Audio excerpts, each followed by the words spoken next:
Le Haut Conseil de la santé publique a tranché. Les scientifiques recommandent l'utilisation de la chloroquine, mais uniquement pour les patients souffrant de formes graves du coronavirus. Pour l'hydroxychloroquine, qui sera donc désormais accessible aux équipes médicales hospitalières qui le souhaitent pour des malades hospitalisés avec des formes sévères sur décision collégiale des médecins.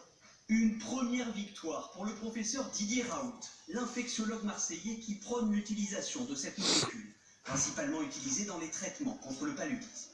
Depuis ce matin, son équipe propose des tests de dépistage gratuits pour tous. Certains se sont levés tôt. J'étais là à 6h30 ce matin. D'autres ont fait des kilomètres. J'arrive de Montpellier. Pour se rendre à l'hôpital de la Timone.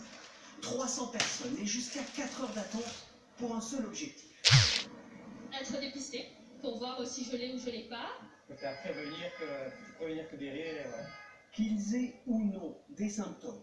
Et pour les professionnels de santé, le prélèvement se fait directement en voiture. Avec des résultats qu'on essaie d'avoir rapidement, au maximum 48 heures. Et sinon, pour les personnes vraiment à risque, on essaie de les rendre dans la journée.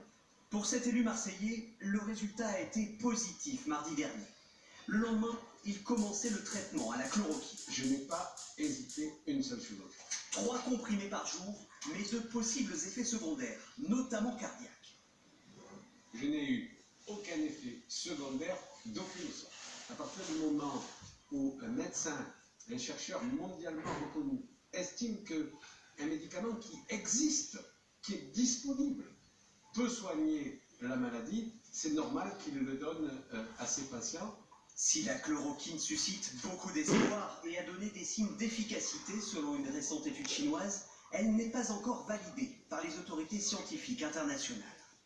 Je ne peux pas recommander ce traitement. Et ceux qui tout de suite l'utilisent, ceux qui ont pillé les pharmacies, finalement, c'est eux qui sont les moins éthiques. Il faut laisser les essais cliniques se dérouler pour décider, une fois qu'on aura les résultats, si c'est ou ce n'est pas un bon traitement.